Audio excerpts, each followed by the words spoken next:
You are now stepping to the ledge.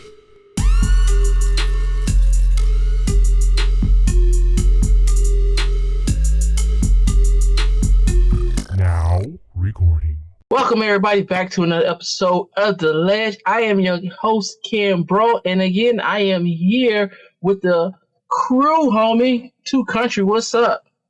What's happening, aka Mr. Leftovers. You don't need no leftovers. Quit playing. I love leftovers, man. They put it in the air fryer, niggas brand new.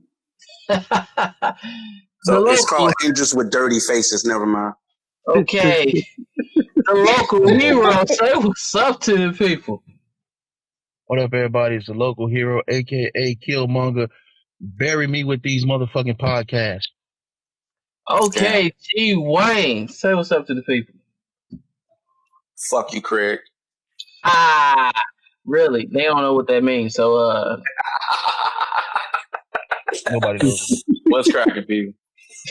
your ass retired. But anyway, today we got another special guest that goes with today's topic of mental health.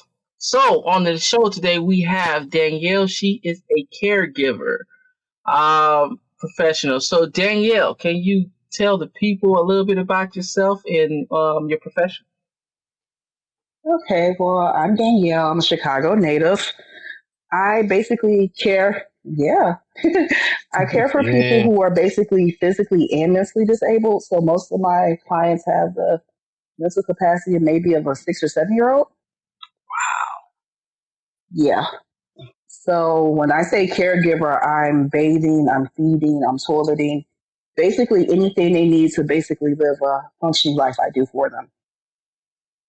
Okay. I've been doing it for a while. Okay. Mm-hmm. So explain to us, what kind of led you down this path of, career choice. I just found myself dealing with my own mental illness. I have depression and anxiety, and I went through a phase where I just didn't want to be here. And I was like, okay, what is my purpose? What is it that I need to do? And my job at the time was hiring. I didn't have experience. And I was like, okay, I always wanted to get into healthcare, so let me go in here, see what it's about, see if I like it.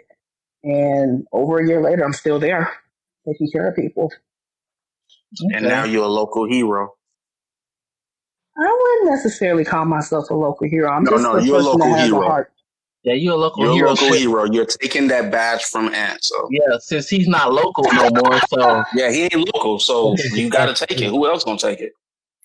That is true. I'm an That Eastern don't even Seaboard sound hero. right. That doesn't sound good.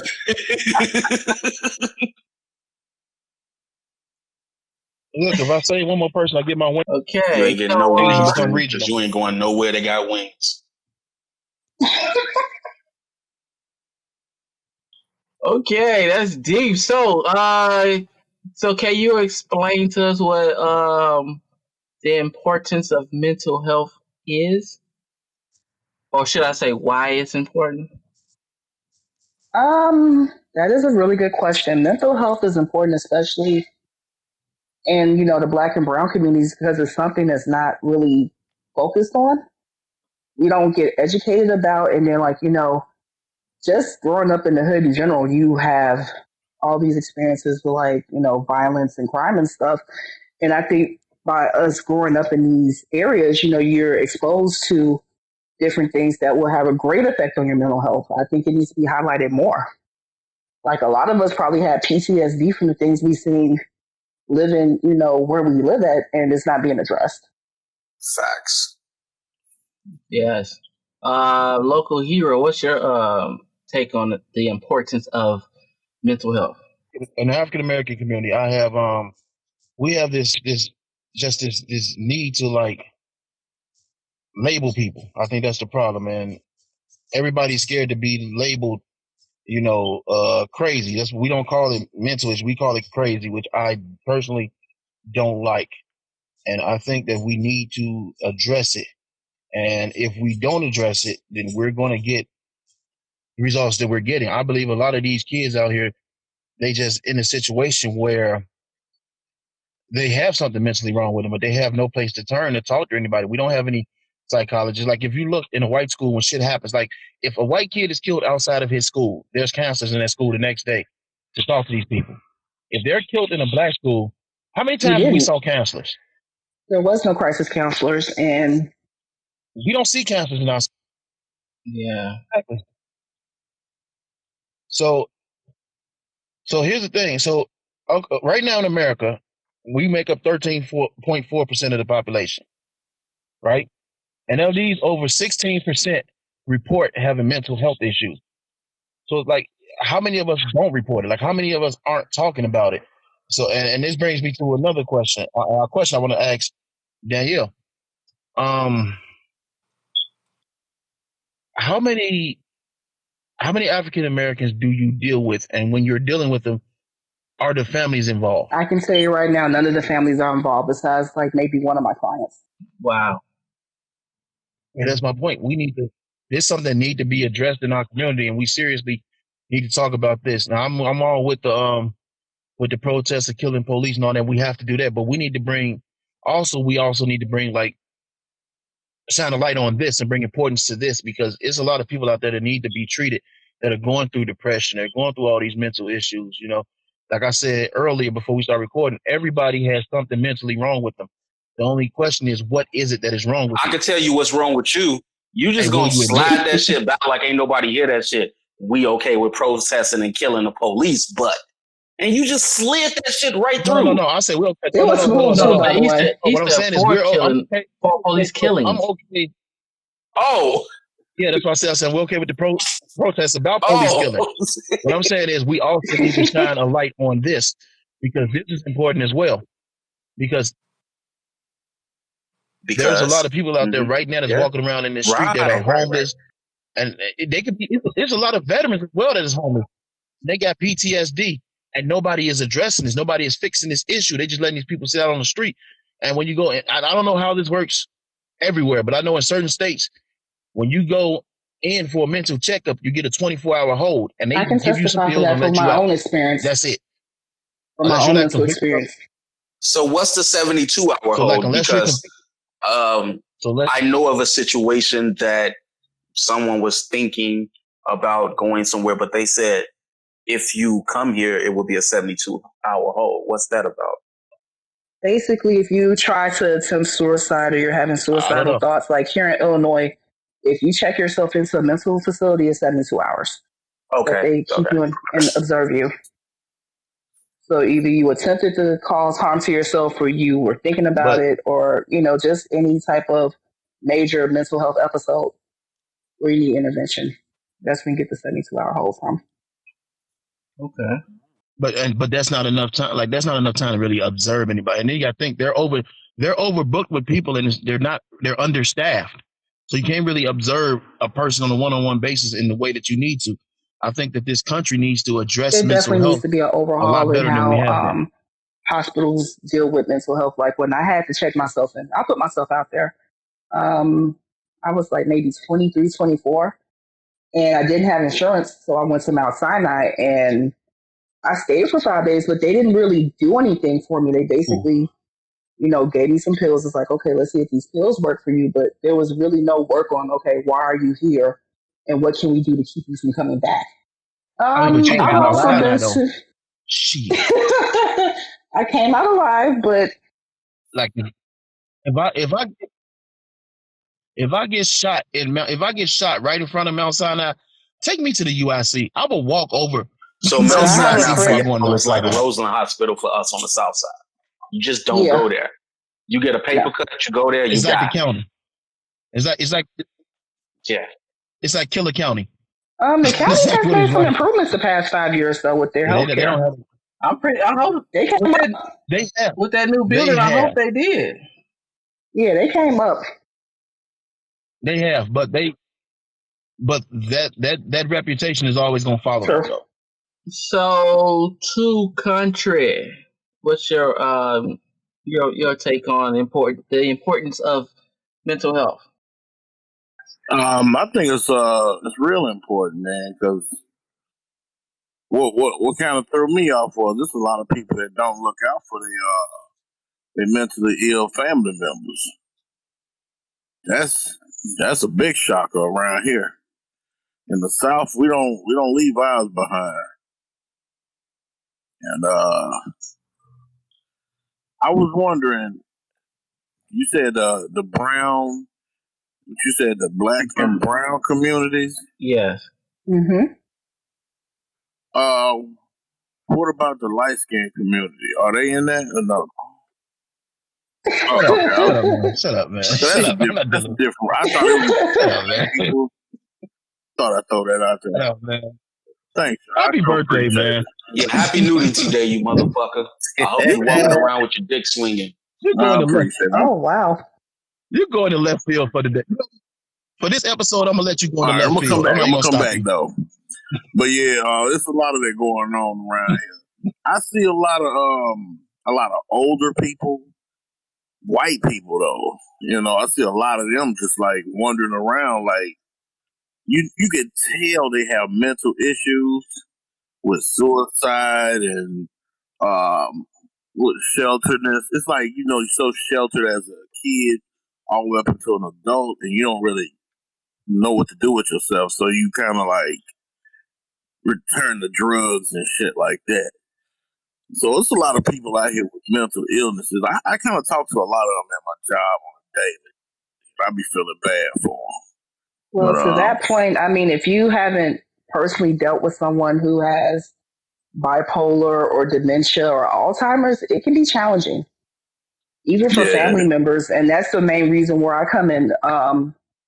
Someone that has dementia is not like, oh, I'm just losing my memory. 9 times out of 10, they have violent outbursts because they can't remember things. Or they see you and they don't remember you. So it's like, okay, I'm afraid, so I'm going to swing on you because I don't recognize you. That's a part of the mental healthness that people don't talk about. I work with this guy. To me, the worst part though is when I actually work with a guy that have these sporadic episodes, and it's like everybody just turn the other cheek with it. They just let them just rage out and throw pallets in the back. Because at that point, there's really nothing you can do. You might put yourself in harm. Yeah, so he get it out of his system. He's nice and he's smiling and offering me like a Gatorade or something. I don't want to say no to the guy. So, and this been going on for about 12 years. And this just too fucking nice, ain't you? Dude, I just be man. Sometimes if you they don't owe that can't motherfucker shit. If they can't feel it, you gotta. Yeah, this dude, he actually used to be in special ed as a child, and he real smart. And they don't address.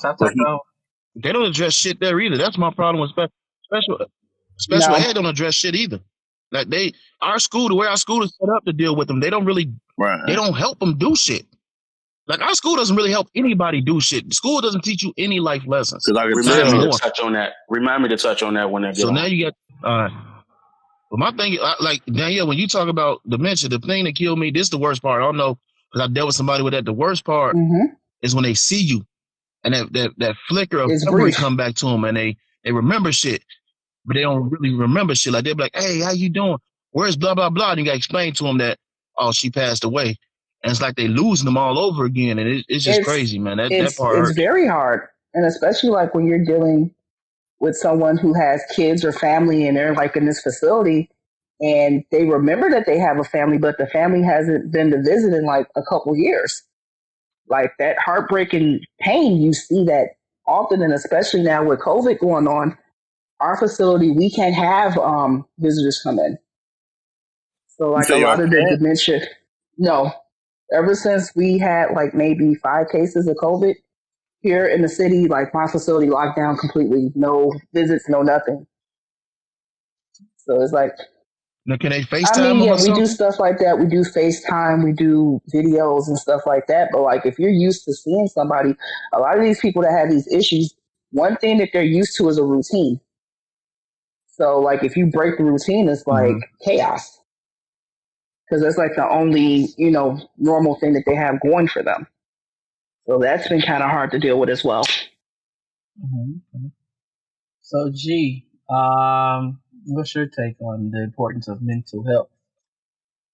I mean, like mental health. The And the mental school health, thing. That's right, on right. school thing. The mental health should start at the crib. Like, you know what I'm saying? Sometimes it's easy to notice it for parents. Sometimes the parents, they look straight past it. You know Yeah. what I'm saying? Yeah. If you appear normal to your parents, and understand what I'm saying, if you appear normal to your parents, if your parents take your mentality just for what it is and never questions why, you can easily be overlooked for a mental health issue that can be very serious depending on the situation that you're in. That's first and foremost. So, like being attentive to really be paying attention to your kids for things that are not in the norm. Most parents just look for the things that are in the norm, but they don't look for the things that are not in the norm. For example, some people might seem highly intelligent, so because of that, they don't see any problem with that.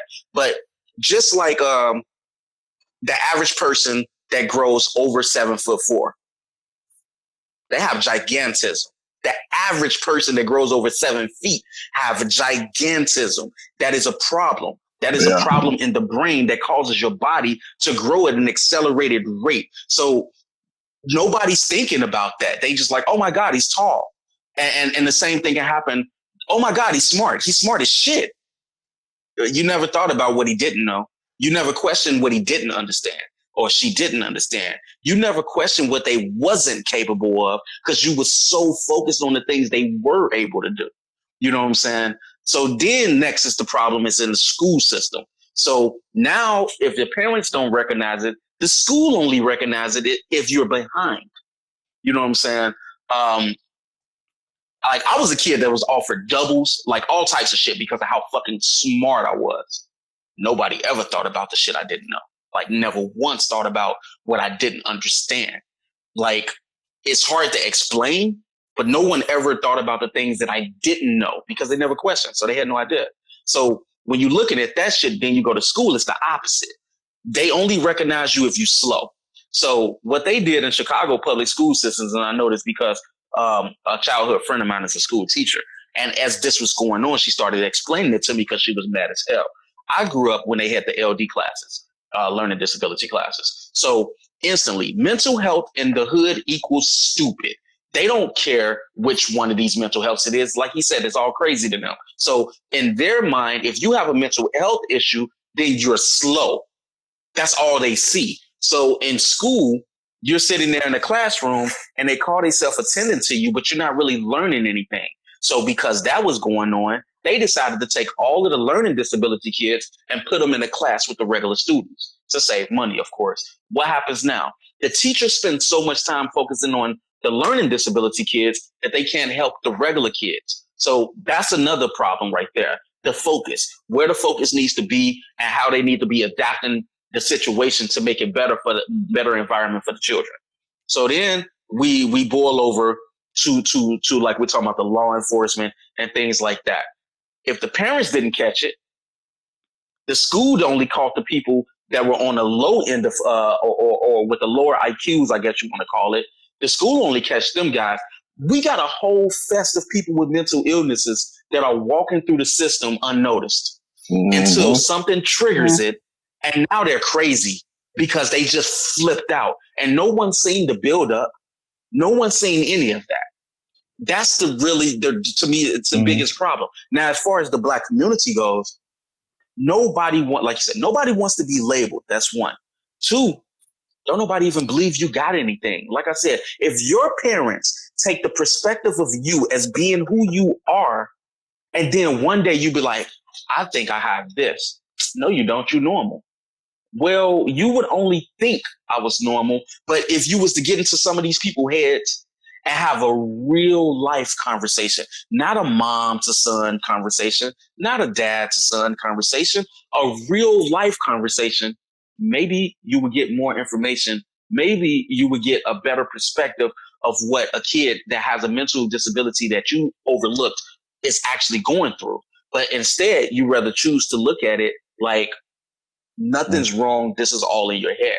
I've seen that over and over and over. And then I've met people who had never been diagnosed with a mental illness, and it's evident that they have one. Like bipolar is a good example.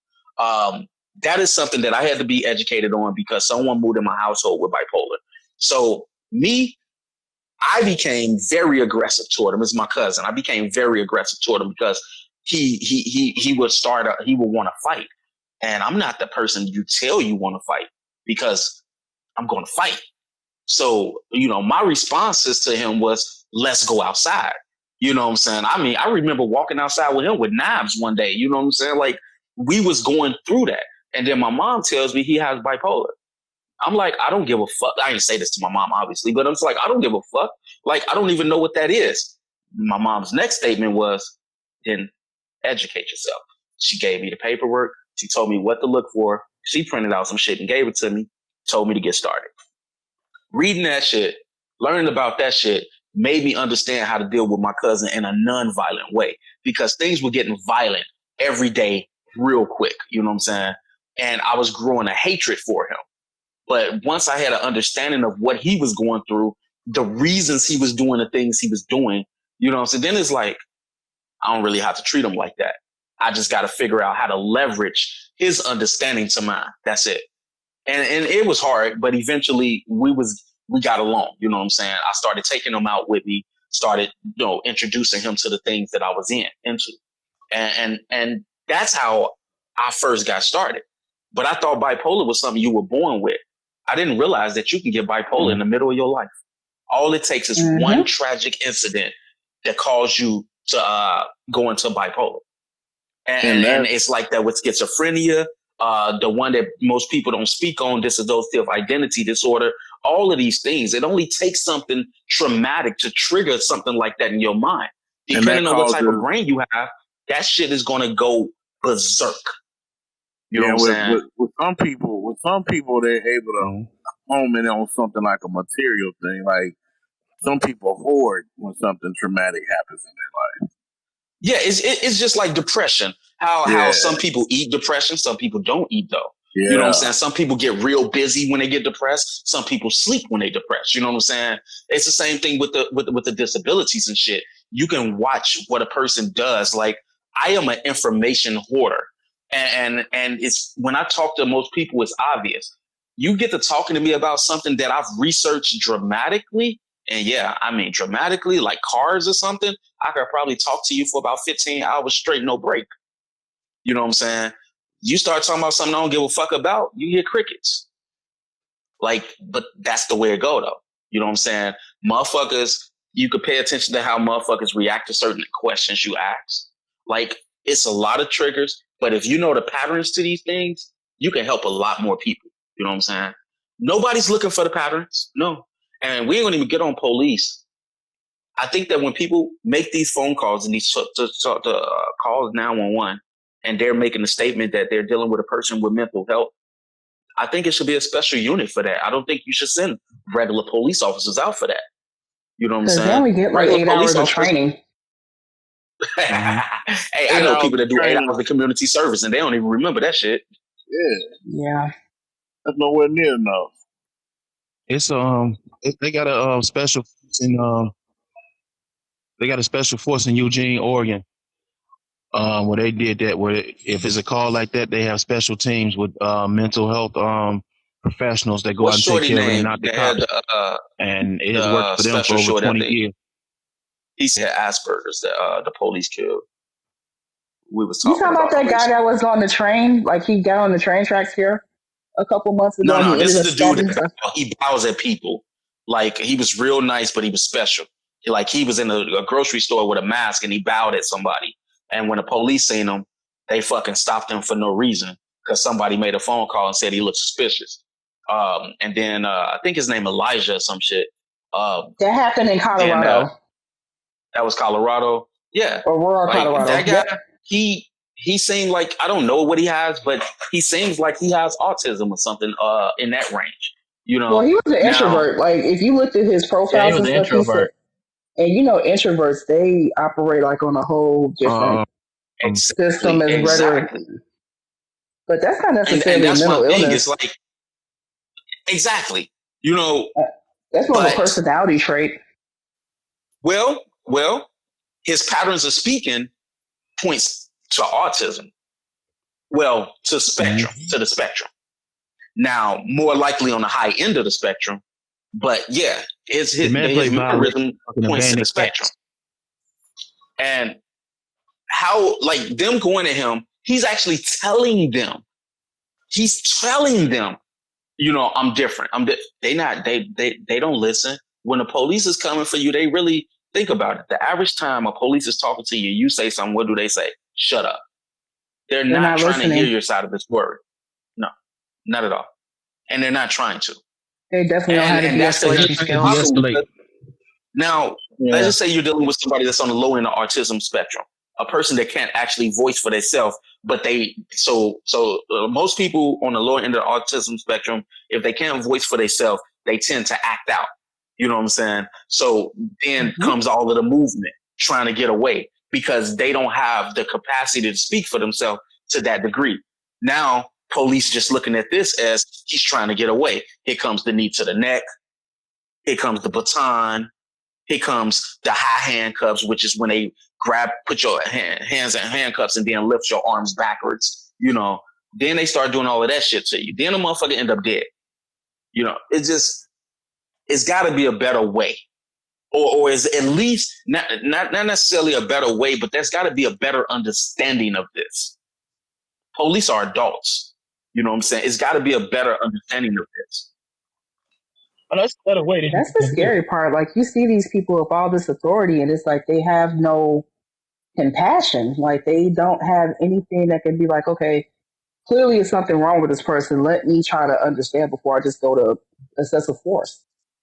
Yeah, because if they was in plain clothes and they met that same person, they might have those thoughts. They might think to themselves, something is clearly wrong with this guy.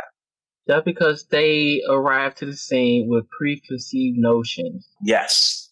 They don't come and, survey and find out what's going on. They come in, oh, it's this neighborhood, so it got to be a criminal. Oh, it was a person of black descent or whatever, so they this type of person. It's all preconceived notions that they come in on, and they too bullheaded to step back from that and assess the situation.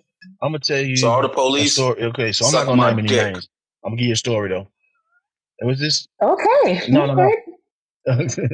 So it was this female who was bipolar, and she's married to this super Catholic motherfucker, right? So, and everybody knew, the family all knew she was bipolar, and they told him. So instead of him getting her medicine, he took her off her meds, and he takes her to church and trying to get her to pray it out. Yeah, because you're gonna pray that bipolarism right up out of them, huh?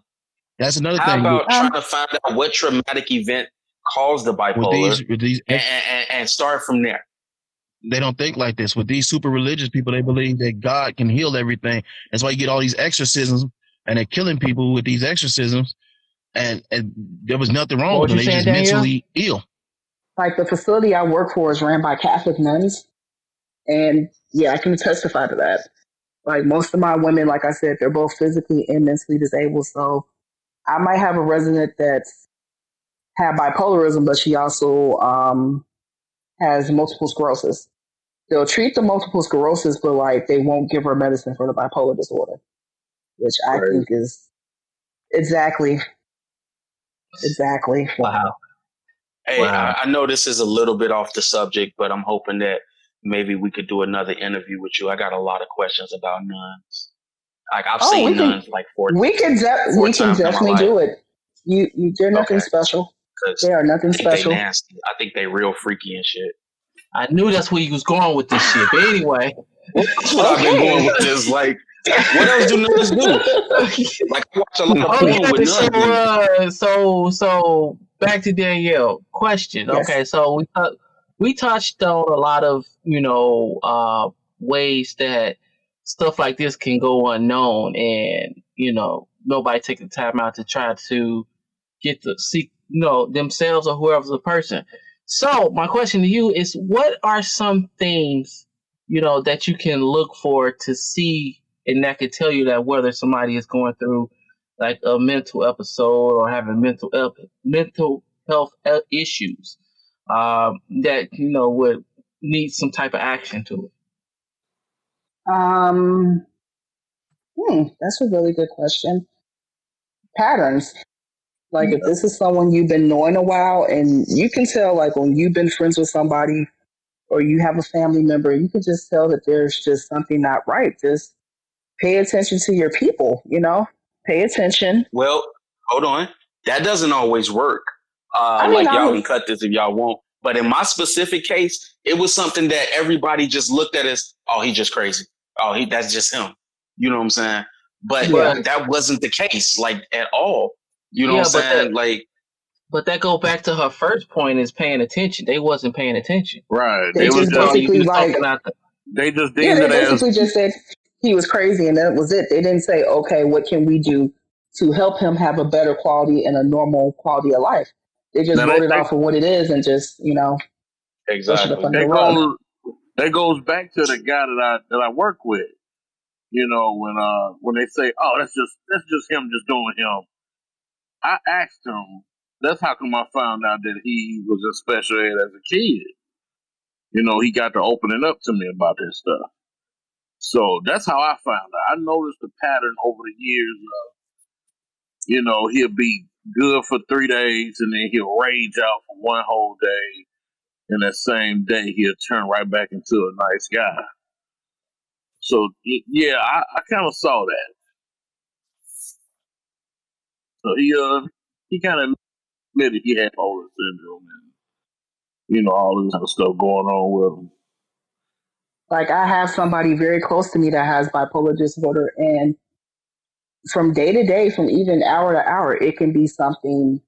It can be a roller coaster. Like 1 minute this person is calm, they're fine. The next minute Yeah, they're angry and rageful and want to break shit, and then the next minute they're sad. You have Yeah, yeah, that to. once they hit that manic stage, it's Yeah, pretty exactly. bad. It can be bad, and then it's like, okay, if this is someone that you're close to or you're in a relationship, whatever, it's like, what can I do to help you? Like, just ask questions like, what can I do to help you? Do you need me to listen? Like, what do you need? And 9 times out of 10, people can tell you, like, okay, I just need somebody to listen, or I just want you to just be here. Like a lot of times, people that's going through things, especially anxiety and depression, only thing they need is just someone to have an open ear and just be there for them and just hear them The out. depression thing, that thing pisses me off because everybody writes depression off like, oh, that's nothing. Everybody gets that. Everybody do not have the same type of depression. I've Because seen there's different. people, obviously, depression leads to suicide. So obviously, Mm-hmm. everybody don't have the same type of depression because some people have depression and never think of suicidal thought. And some people do it. You know what I'm saying? So Or attempt. obviously, not all depression is the same. Of course not. I mean, I've had depression ever since I was a kid. I was, chronically sick as a kid and kind of came from there. Now I have depressive episodes. I just want to sleep and don't be bothered. But 10 years ago, I was trying to harm myself because I didn't have a proper outlet to, voice my feelings. And I started talking about my own mental illness. It was brushed off. It's like, okay, but you're still going to work. You're still functioning. It's nothing wrong with you. And I kept hearing it. There's nothing wrong with me. And so I finally had to take my own mental health in my own hands. It's like, okay, something's not right. This is not normal. Let me start working on myself so I could be a better version of Danielle. But that was from my own doing. It wasn't from nobody around me because to everybody around me, I was normal. So you So figured out how to cope with it, basically. Yeah, but it took time. I did therapy. I took medicine. Anything that you can think that you can do to treat depression and anxiety within oneself, I've done. I did the total opposite of that. My friend that I said was a school teacher, her degree is in psychology. Um, I was going. This was due to a situation that I put myself into that went way past what it should have, and it kind of hit me mentally because the situation was dire and it was very threatening, and I didn't know what to do. So I started going through depression, and I called her, and I explained to her the only thing that I thought would be able to pull me out of depression. She told me that it was dangerous because obviously her degree, she already known about this. I didn't. This is something I thought of out of my own head, was to allow myself to go through a full depression and allow it to go as far as it was going to go. Basically go through it to get out of it. And it took 3 months. I'm talking about 3 months of some of the worst episodes that I've ever experienced in my life. The meltdowns from autism, like everything was just happening on a daily basis over and over and over. And eventually it's like when you're in there, and I'm saying in there like inside your own mind, when you're in there and you find it, you find the depression, and you walk with the depression and you hold the depression as if it's your own, as if it's a part of you. And now it becomes a part of the personality, but it's almost like it no longer exists. I came out of it, and I've literally in the past 4 years or 3 years, that's been about 4 years, I literally have had no depression episodes again. And I think it's just simply because I've built the depression on a level that it is what it is. So the things that used to make me depressed, they no longer make me depressed. I kind of look through them instead of letting them take the blockage that they usually took. And that was hard. And I can't explain that to nobody else. And I'm never going to tell anybody to do that. You know what I'm saying? Because some people might commit suicide in a time like that. And some people might not know what the fuck to do when it get that bad. Like I was just able to do what I did because I planned it, you know. But that shit wasn't easy at all. And like I said, it was some of the worst times that I had ever been through mentally. Like it was already trauma sitting there for what had just happened. And then to filter, I actually filmed some. I've never shown it to anybody, but I actually filmed myself during the day, a lot of the times during the days that all of this shit was going on. Yeah, that shit was fucked up. Yeah. But you got through it though. Yeah. I'm not gonna lie. I'm gonna keep it. I called her when it was over with. Yeah, that's what she said. That's exactly what she said. When it was over with, I called her. I explained it to her. She told me that she had met 2 people that she know, like that had put themselves through that. Not in the way that I did, but they had their own way that they had figured out what they call defeating depression, you know. And she's just like, she's glad I'm okay. I ain't gonna lie. Yeah, because I'm scared to go through my head. I don't even want to go through my head mentally. Dude, I was scared too. I'm not gonna lie. Like I know but it's it's a freeing experience once it's over. I don't want to open. Yeah, it could be yeah. I don't want to open any doors. I'm gonna say like I don't want to open any doors. Any but doors the that I thing have is, locked. once you open these doors, like once you open these doors and you deal with that trauma, you're freeing so much weight off of your shoulders and your heart and your mind. Yeah. Like we're not taught to deal with trauma. Don't give a fuck. Yes. Yeah, it's freeing. It's definitely freeing. My philosophy is everything that's going to happen. Everything that's supposed to happen is going to happen. There's nothing you can really do about it. You just don't want to open the door because he might not be an asshole no more. CG, you might see yourself. You might see yourself. No, he's gonna forever be an asshole. No, it's not. I just can't. No, I just can't. If it's gonna happen, if it happens, it's supposed to happen. That's how life is. Everything you have, your destiny. Your destiny is already preordained. You can't change it. There's nothing you can do about it. You can make your destiny more comfortable while you're living it. I like the illusion of free will.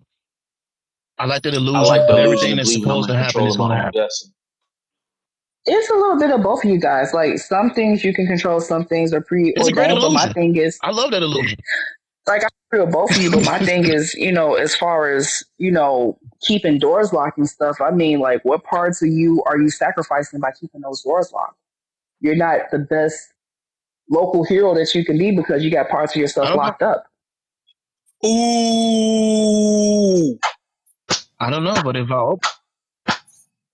But if I were to open those, shut up. Eat a bag of dicks. If I were to open those, though, But maybe maybe I'm not the it's a Hey, person better that I am. version you waiting I'm of. still the person I am. Damn it, shit. Like you're gonna you're gonna still be you, However, but you because might. I think you should do the. It's Might I enhance less think you should do yourself. it. baggage. Might It's I enhance think less you should yourself. baggage. do You're it still going to be you, but it's less baggage. I'm not going. because baggage is heavy. Yeah, I'm Baggage not going is. to that. I'm not opening that. I'm not going to that though. Look, all my demons are My demon somewhere sitting locked on in my the shoulder. closet Hell, they drinking. whispering in I'm my not ear trying to right let now. them out. Fuck They you. Okay. probably drunk right now. They're drunk right All now. right. I'm gonna let them sleep. I got to keep Okay. mine close by, man. You never know. You never Let know sleeping when you're dogs going to need lie. a demon on your shoulder, G. What you say, G? Hey, if you need a demon on your shoulder, I'll be that for you. What you say? What you say, G? G, what you say? Keep your Thank you. friends I closer appreciate than that. your demons closer. Hell yeah. Why the fuck you I gonna lock like him up, that G? A demon is useless as he locked up. because they can be very helpful. They Let can be sleeping very dogs lie, helpful. man. Nah, sleeping dogs They do slow. lie because they wake up and bite you. Mm, Ooh. Let them sleep. They all right. mm. They all right. It won't. And plus, it won't. What will it really do? Every decision I ever make is based on From logic. someone that's Yeah, been knowing you for X amount of my years, I think it decision would do is you. based off of logic. But I think it would do you a lot of good if you start exploring some of that stuff. No pressure, buddy. Yeah, Pressure. No get pressure. your Nah, Eminem you know what? on. Get your Eminem on and clean out your closet. And Hell yeah. you got a great support system right here. You got a great support system. Well, I ain't gonna What support am I your cleaning my ass. closet for? All Shit, my I'm gonna be shit the sit at the demon front on your door. shoulder telling you to jump off the ledge. He do that without your encouragement. Oh yeah, I jumped off the ledge a couple times. Shout out to Facebook. I ain't in jail right now, so What? Shout so You're out you to not know. you're Facebook. not in Nigga, why you jail. shout them out on this show, nigga? In I'm gonna fire Facebook you. jail. Hey, Ant, I've I'm gonna only been fire in you off your Facebook own show, I once. went G. to Facebook jail twice. I went to Facebook jail twice in the same week. In the same week, like I went in for I went in for 3 days, got out, went right the fuck back in for 7. What did you post? I made white people Oh mad. yeah, That's all. that's a surefire way to Yeah, go in that's jail. all. Y'all people crazy. Made them mad. So, Danielle. Mm-hmm. Well, pretty much all y'all, but we're gonna start with Danielle. What is something that you would express to our listeners and the community as a whole, as far as taking care of mentally ill people, as well as making sure that they take care of their own mental health? Just listen to your body. Get more in tune with yourself. Because, we tend to, people in general like tend to just keep going, going, and going, and they burn themselves out. Allow yourself to have time to deal with your traumas. I said drama, traumas. I take Same. personal health days for myself because, dealing with that with my job and then my family and then my own issues is really easy to burn out. Just take care of yourself. You can't take care of anybody unless if you're taking care of you. So That's get one in of the tune with reasons why. yourself. That's one of the reasons why I took a week off coming this week. Yeah. Okay. Yeah. I Sometimes think you I need not to do anything. just overdid it for them damn people, and I just said fuck it. In the middle of the summer, I said I'm taking a week off. Everybody should do that. I mean, all right. Depending on what type of job you have. If you got the real shit, the good shit, you get vacation time. If you got the great shit, you get vacation time, you get personal time, you get fuck off time, you get, hey, I just don't want to go to work time. You get a whole bunch of shit. And those people take all of those days, all of them, because they already know the system was built for you to take a break. But when you're on the lower end Mm-hmm. of that pole, when you're on the lower end of that job totem, then your system is not built to take a break because you're the system that's building the system because you're at the bottom. You know, like the people that make the world run, those are actually the people that get the less breaks. The people that control the people that make the world run, those are the people that get the most breaks. Funny how they work, right? The people that do the most Yeah, physical work are the people that get the less breaks. The people that do the less physical work get the most breaks. because this whole COVID. Oh, Like my father said. I'm just saying, Go like, ahead. this whole COVID situation, it just made me realize that first responders or people that just have to work with the public in general, people don't care about us. Like, I was feeling like I got Yeah, fuck screwed people. over by just going to do my work and do my job. And these corporations don't care. I'm with you on that. Like, I think I told Anthus, like, I personally got sick with COVID because I was going to work because we had no staff and I was out.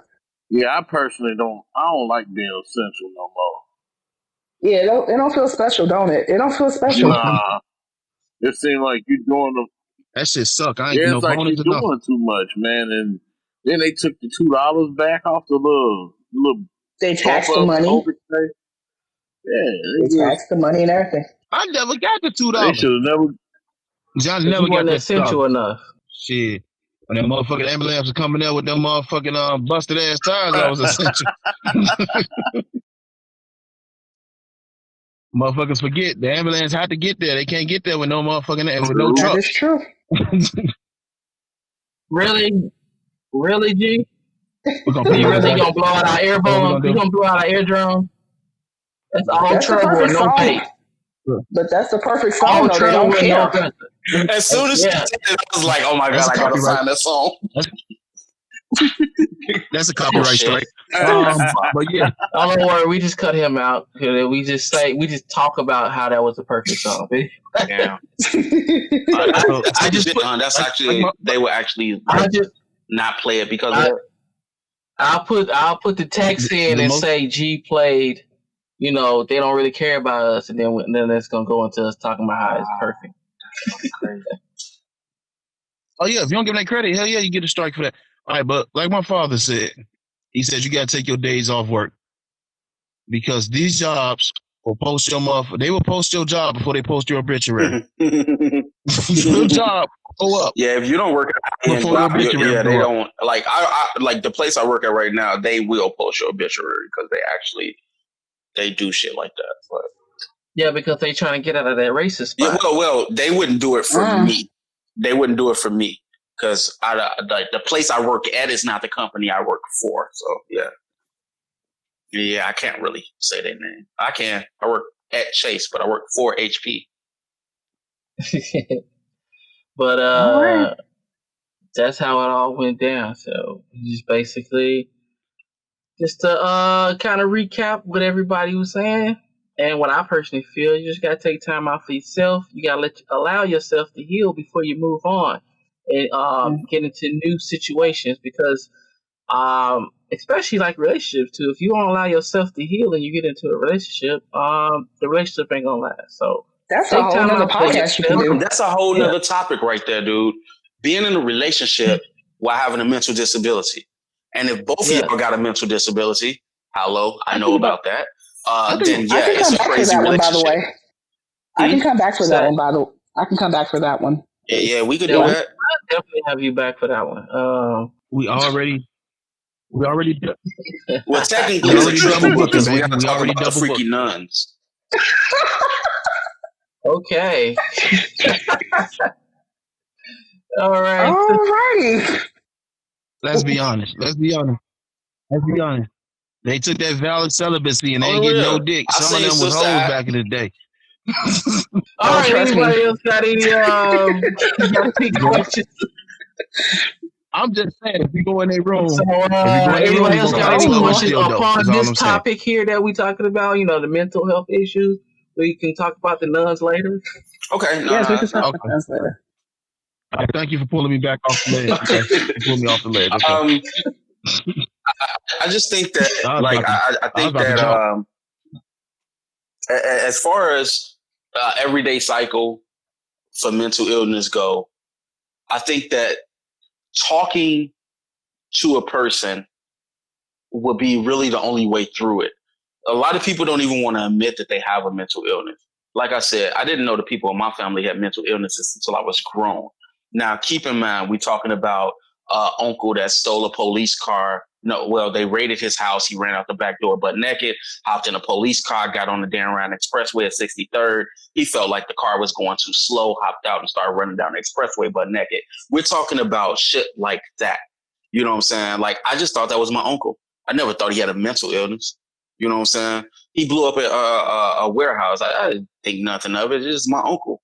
You know what I'm saying? He a G. He a gangster. Like, that's how I was looking at it. But no, the motherfucker, is actually legit shit wrong with him and shit.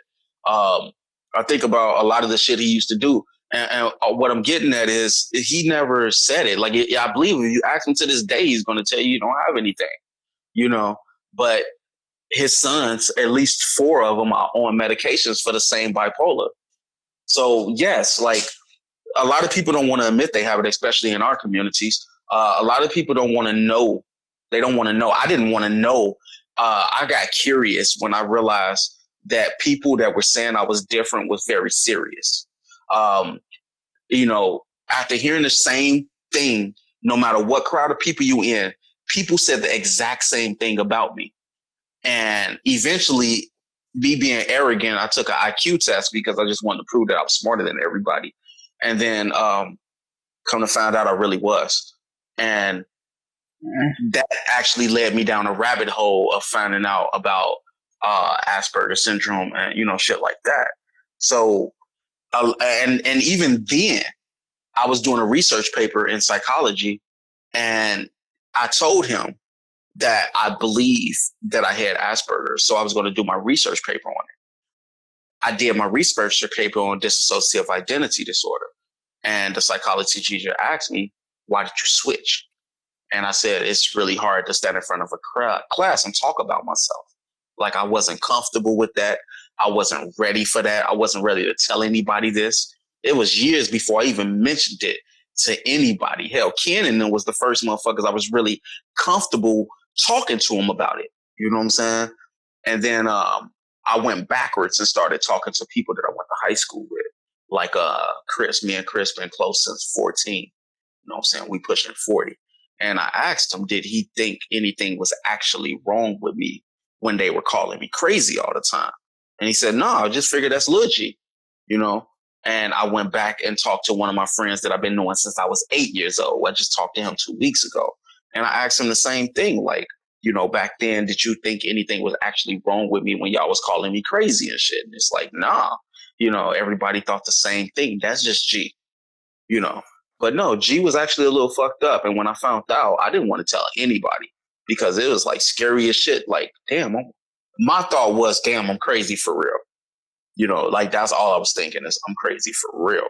They was saying it because they noticed it and they talk about it. That wasn't the case, but that's how I felt, So it's like a lot of people don't want to talk about the fact that they might have something. They know that they're different. I'm sorry, but when you out here in society and you see the way the average person acts, you know if you're different or not. You could tell if you're different or not. It's up to you to be able to say something about it, though. Like, don't be like me and a lot of other people that don't say shit until they damn near 30, 40 years old. Like, if you notice that something is wrong, talk to your parents. You know what I'm saying? Or find a teacher or somebody you can talk to that can actually help you. Not somebody that's going to try to make fun of you. Not somebody that's going to blow it off like it's nothing. It's like you got to find that person that you're comfortable with. And for the parents and for the teachers, you got to be you got to be more attentive to the students and to the children. Like, you're old enough to have seen some things. You're old enough to have educated yourself. So therefore, you should be understanding. You should be old enough to be able to tell when something's out of the norm. You know what I'm saying? And don't get me wrong. I know normal ain't the same for everybody. And because of that, people take each individual's norm and call it their own. But that norm might be a totally different type of norm. We're talking about a norm that could lead into anything from suicide to serial killer. You know what I'm saying? Like, depending on which one of these motherfucking things you have, you got dissociative identity disorder, you might not be able to talk to anybody about that because you might not know that you have that. But your friends might be able to tell. Your friends might be able to tell you're not the same all the time, So it's a lot of shit. The bottom line is educate yourselves. Like, don't be out here and think it's cool to be ignorant toward mental health. Like, it's not. Not when you got a high percentage of your population or even your neighborhood that's got mental health issues, starting with autism. Like, autism, the spectrum itself is so wide scale. ADHD, everybody say, oh, you only got that when ain't no daddy in the house. So what about the kids that got it that do got a daddy in the house? Exactly. That's So it's true. like little shit like that, it irritates me because it's like a pigeonhole. It's like you want to take one situation and apply it to everything. But just like I understand that my brain is wired totally different from most people I know, I understand that when you're talking about mental health, you're really just talking about people that's either more advanced or less advanced. Because that's what mental health sits. More or less. If you're more advanced, nobody really cares until you do something illegal, like outsmart a vending machine. Like, when you learn the codes to the vending machine, you go up to that shit, you press the Pepsi button, 2 to the left, 6 to the bottom, and then you hit 2 to the 4 and Okay, 4 to the Oh, head. right. Yeah. So, okay. We getting a little too detailed. It's only when you start doing illegal shit that everything people even give a fuck. You know what I'm saying? we here And, at the ledge. like, I You can know, testify to motherfuckers that have, hold on, we here at the like, ledge or approve of anything he just did at the end part. Well, your message just got broken up terribly because you didn't have a signal. So, like you said, everything that's happened is supposed to happen, and that just happened. So yeah, like, but basically, it's just like, We don't condone any of that. fucking most of the people out here, educate yourself, please, because I forgot what I was gonna say. Educate yourself, please, on mental health. It's not cool to be ignorant about that shit. If you think that you're not normal, you feel or you understand that you're different and it's bothering you. Only if it's bothering you, if you feel the need to address it, don't be afraid to. Don't be afraid to talk to somebody about the shit. Don't be afraid to fucking figure out what it is that makes you feel the way that you're feeling about how different you are from the next man or something like that. If you don't give a fuck, then by all means, simply don't give a fuck, because you are the winners. The ones that don't give a fuck, you are the winners, because you're going to be yourself no matter what. self-healing is the key to life. What? I mean, you said self-healing, and to me that means weed. So Weed is life, by the way. That's self-medication, but I can understand what you meant by it. Weed is life. That came from healthcare workers, so that comes from like a God damn it, they the heroes of the world right now. So fuck what you talking about. I'm just saying, I have a lot of health issues, and medical marijuana has helped give me my life back.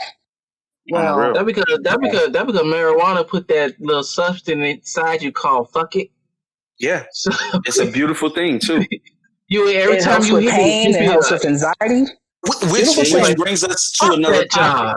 Just like weed is great for a lot of mental health issues, it's a very bottom line for a lot of mental health issues. Weed can be the one thing that causes that outbreak, that trauma, that trigger, that sends you right off the fucking ledge.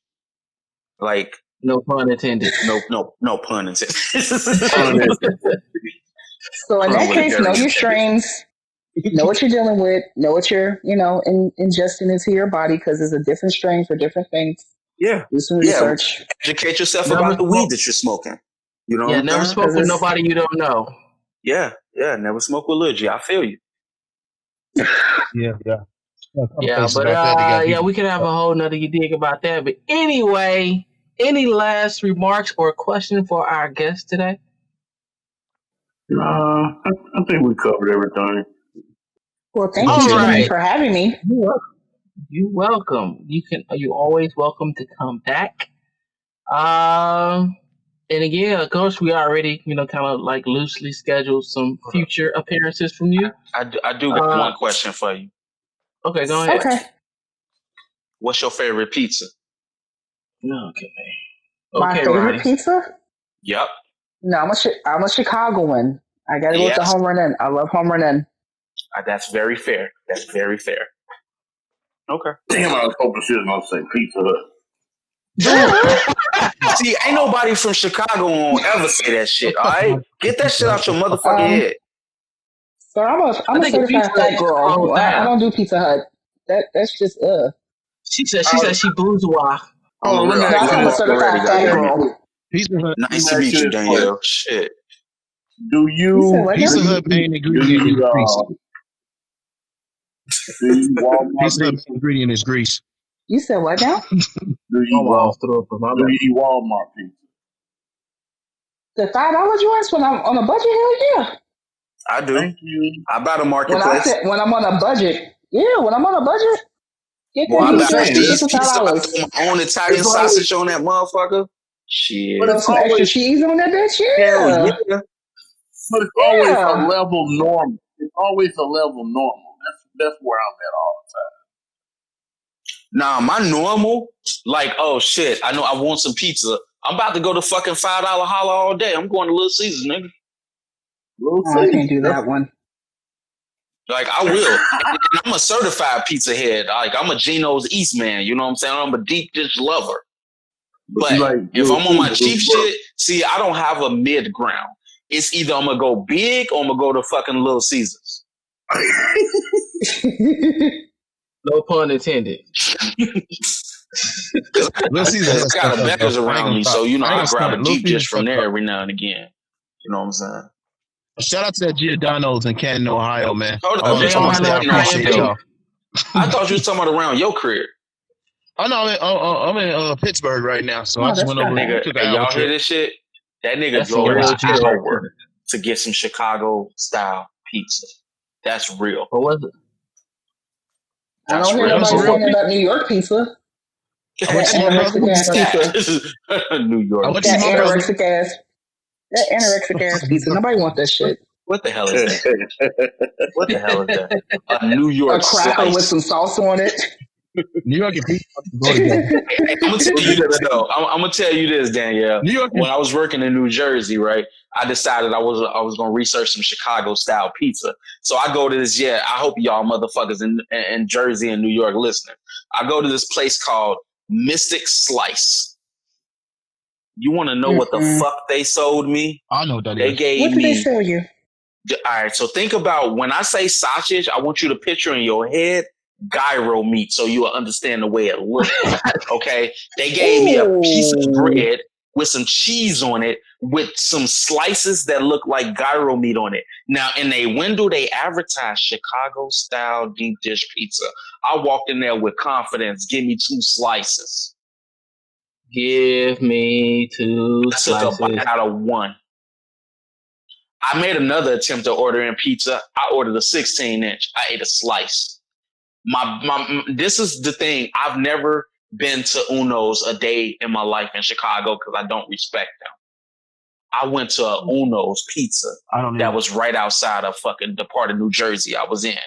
And these motherfuckers said, you can get 2 for $19.99. I just want one. She said, that's $19.99. Okay. She said, but you can get 2. I said, I'm in a hotel room by myself. Why would I get 2 deep dishes? She said, how about this? We make it for you and we give it to you and you just freeze it. How Okay. you gonna freeze it in a hotel room? Oh, I had a real hotel room. I had a kitchen. Oh. I had a full kitchen. He didn't have a hotel room. He had a hotel apartment. Yeah. Actually, I had a hotel apartment because it was literally a living room, a kitchen, a separate bedroom with a door. You know what I'm saying? It was What type of what they hotel call that's staying at? Hawthorne Suite or Inn or some shit. Yeah, I don't know. I like them. Anyway, but Okay. yeah, They good. like that they was pretty- my only and because I don't eat Uno's, but I had to accept that shit out there because that's literally the best Chicago style pizza they got. And that's sad. That's sad. Yeah. And that's Yeah, just I don't fuck with Uno's, man. All right. all right. So Let that be a lesson, Hey, y'all. the pizza trying to make All y'all y'all. mad, man. We ain't talking about that no more.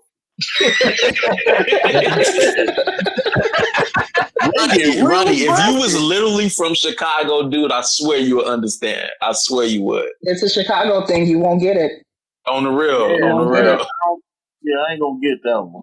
Y'all get hella But- impressed. Let that be a lesson to y'all. Everybody listening, all your heroes are flawed, so you need to follow us. Don't follow me. Stop pissing off. Word. Don't follow Man, me. they Stop don't pissing even, off that have no bullshit information ass to follow pizza. you on anyway. So I mean, this is the thing. Stop Like, passing real all that. shit. If anybody knew what they was looking for, I'm not hard to find.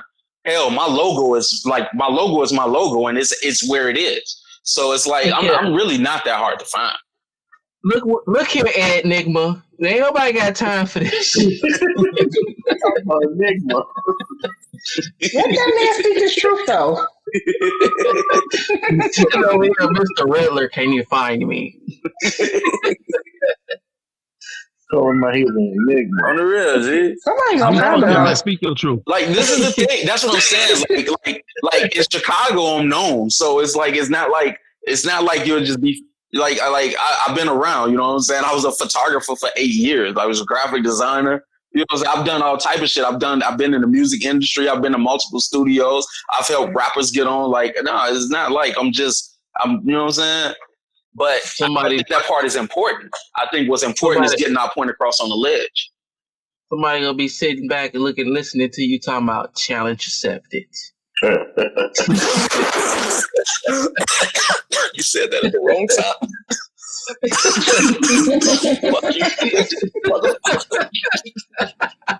God damn, I had a chest full of vape. Ooh. God, you finna be a chest full of choking. On the real. Motherfucking heart jumping out my chest right now, boy. All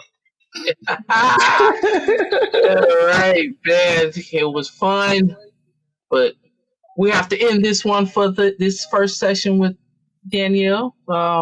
So we're gonna definitely have you back on the show. Thank you for having me. Yes. Highly appreciated. The local hero. He's not the local hero no more. He got to change his name. Yeah, she's the local hero now. And send her the logo. Okay, so Mr. Hero. Mr. Hero. Oh, that's dick. Mr. Hero. Old country with dicks and eat a whole buffet of them. Let people know how they can get in contact with the hero. I'm not gonna tell you shit. Read the shit. It's all posted right here on this shit. I'm trying to tell you, non-reading motherfuckers. It's posted right the fuck there by our names. So fucking open up a book, you literary son of a bitch, and step up your vocab. All right. We're gonna let you get your drawings out your ass for a minute. To country. Let the people know how they can contact with you. Man, just you know, just like the local heroes say. Yeah. That part. G Wayne. Close out your segment. You already know, man. You can catch me hanging off the edge of the ledge. Word. Is there any Danielle, or is there any contacts, anything you want to put out there? No, all right, just like a Chicago person. Just like a Chicago person who want to hide, stay low. But anywho, that will be the end of the show. Catch you fools on the next one, and we out this piece.